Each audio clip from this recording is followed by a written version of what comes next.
శరీరం ఒక ఆధ్యాత్మికమైన ఫార్మాస్యూటికల్ ఫ్యాక్టరీ. బయట నుంచి మనం వేసుకునే మందుల కంటే వేల రెట్లు శక్తివంతమైన రసాయనాలను మన శరీరమే ప్రతి క్షణం ఉత్పత్తి చేస్తూ ఉంటుంది. ఈ అద్భుతమైన ఇంటర్నల్ ల్యాబ్ గురించి, శరీరంలోని సహజ మందుల తయారీ వ్యవస్థ గురించి చాలా మందికి తెలుసుండదు. మనం అనారోగ్యం పాలైనప్పుడు వెంటనే మెడికల్ షాప్‌కో, హాస్పిటల్‌కో పరిగెడుతుంటాం కదా!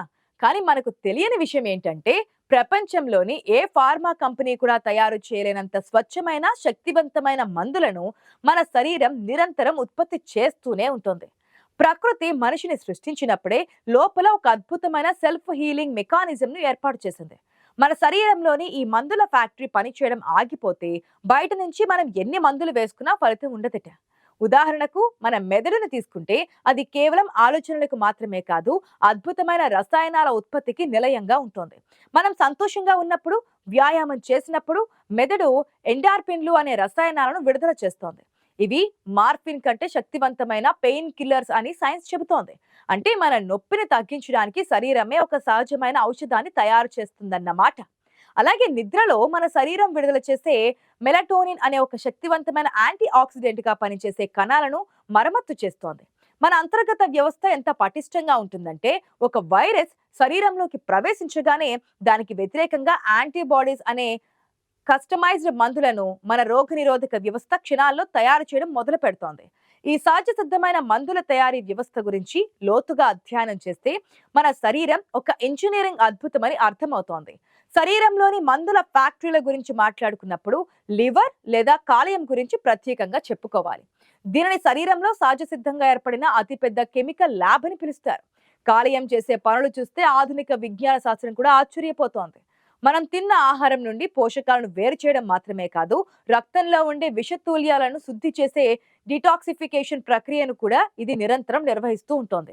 సుమారు 500 రకాల విధులను నిర్వహించే కాలేయం శరీరానికి అవసరమైన ప్రోటీన్లు, ఎంజైమ్లు, హార్మోన్లను కూడా తయారు చేస్తోంది. మనం ఏదైనా మందు బిళ్ళ వేసుకున్నప్పుడు దాని శరీరం వాడుకునేలా మార్చేది కూడా కాలేయమే.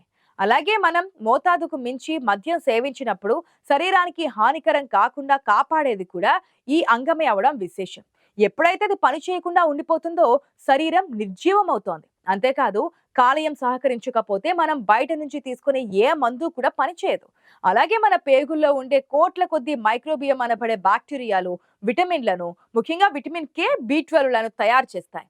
ఇవి రక్త ప్రసరణకు, నరాల పటిష్టతకు ఎంతో అవసరం. వీటిని మనం మార్కెట్లో వందలు ఖర్చు పెట్టి కొనుక్కుంటూ ఉంటాం. కానీ ఇవి మనకు శరీరంలోనే ఉచితంగా తయారవుతుంటాయి.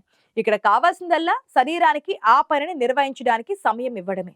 ఇదంతా వింటుంటే మన కడుపులో కూడా ఒక చిన్నపాటి ఫార్మా ఫ్యాక్టరీ నడుస్తుందన్న విషయం ఆసక్తిగా ఉంది కదూ. మన రక్తనాళాలు నైట్రిక్ యాసిడ్ అనే గ్యాస్ ను ఉత్పత్తి చేస్తాయి.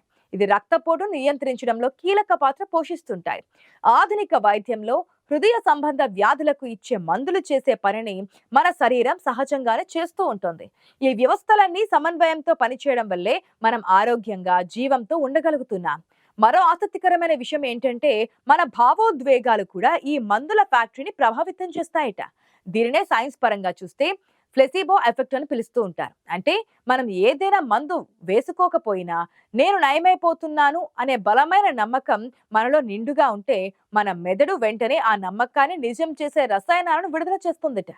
మన ఆలోచనలే ఇక్కడ ఔషధాలుగా మారుతున్నాయనడానికి నిదర్శనం అంటారు మేధావులు. అలాగే మన చర్మం సూర్యరశ్మి తగలగానే విటమిన్ డిని తయారు చేసుకుంటుంది. ఇది ఎముకల పుష్టికి, రోగనిరోధక శక్తికి చాలా కీలకం. బయట మార్కెట్లో విటమిన్ డి సప్లిమెంట్లు దొరుకుతాయి, కానీ శరీరం తయారు చేసుకునే అంత సహజమైనవి మరెక్కడా దొరకవు. మీకు తెలుసా, మన కంట్లోంచి స్రవించే కన్నీళ్లు కూడా ఒక రకమైన మందులే. అందులో ఉండే లైసోజైమ్ అనే ఎంజైమ్ కళ్ళల్లోకి వచ్చే బ్యాక్టీరియాను క్షణాల్లో చంపేస్తుందట. అంటే మన కళ్ళు కూడా ఒక రకమైన యాంటీసెప్టిక్ లాగ్ ను కలిగి ఉన్నాయన్నమాట. మన శరీరంలో ఇలాంటి రక్షణ కల్పించే వందలాది వ్యవస్థలు నిరంతరం చురుగ్గా పనిచేస్తూ ఉంటాయి.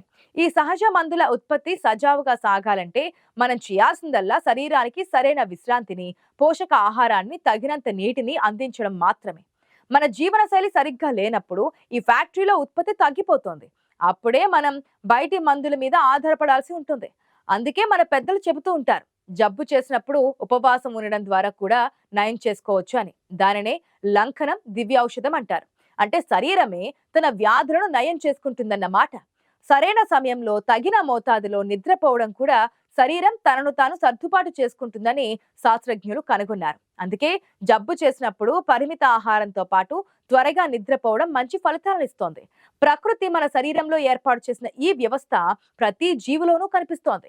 జబ్బు చేసిన శునకాలు గుంభనంగా పడుకుని ఉండిపోతాయి. ఆహారం తీసుకోకుండా నీటిని మాత్రం తీసుకుంటూ గడిపేస్తాయి. 1-2 రోజుల్లోనే అవి రికవరీ అవుతుంటాయి. ఆవులు, ఇతర జంతువులు తమ సంతానాలను నాకుతూ కనిపిస్తాయి. అలా చేయడం ద్వారా వాటి లాలాజలం ఆ గాయాలను మాన్పింపచేస్తాయన్నమాట. అంతెందుకు, మనిషి ఉదయం లేవగానే నోట్లో ఉండే సలైవ చాలా పవర్ఫుల్ అంటారు పరిశోధకులు. దాని కంటికి సుర్మాలాగా రాసుకుంటే కనుచూపు మెరుగుపడుతుందని చెబుతారు. ఇదొక్కటే కాదు, ఇలాంటివి మన శరీరంలో మరెన్నో జరుగుతుంటాయి. మీకు తెలుసా, మన శరీరం ప్రతి సెకనుకు సుమారు 25 లక్షల సంఖ్యలో కొత్త ఎర్ర రక్త కణాలను తయారవుతుంటాయని. ఈ తయారీ ప్రపంచంలోని ఏ ఇతర ఫ్యాక్టరీ చేయలేనంత వేగంగా ఉంటుంది. ఇక మన శరీరంలో ఎర్ర రక్త కణాల ఉపయోగం ఎంత కీలకమో చెప్పక్కర్లేదు. ఇంకో ఆశ్చర్యకరమైన విషయం ఏమిటంటే, మన కడుపులో ఎప్పుడూ ఉండే హైడ్రోక్లోరిక్ యాసిడ్ ఒక స్టెయిన్లెస్ స్టీల్ బ్లేడ్ ను ఇట్టే కరిగించేస్తోంది. అయితే ఇంత ప్రమాదకరమైన రసాయనం నుంచి మన శరీరం లోపల ఉండే మ్యూకస్ పొర మన కడుపును కాపాడుతూ ఉంటుంది.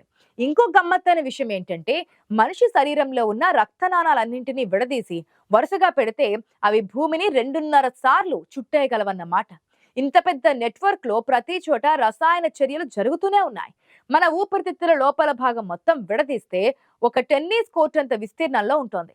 అక్కడ నిరంతరం వాయు మార్పిడి అనే అద్భుతమైన కెమికల్ ఇంజనీరింగ్ నిరంతరం మనం పడుకొని ఉన్నా జరుగుతూనే ఉంటుంది. అంతా కలిపి చూస్తే మన శరీరం ఒక విస్మయకరమైన సృష్టి. బయట మందుల కంటే లోపలి వ్యవస్థపై అవగాహన పెంచుకుంటే ఆరోగ్యంగా ఉండడం చాలా సులభం. మన శరీరమే ఒక అద్భుతమైన ఫార్మసీ. ఆ ఫార్మసీని కాపాడుకోవాల్సిన బాధ్యత మనపైనే ఉంటుంది.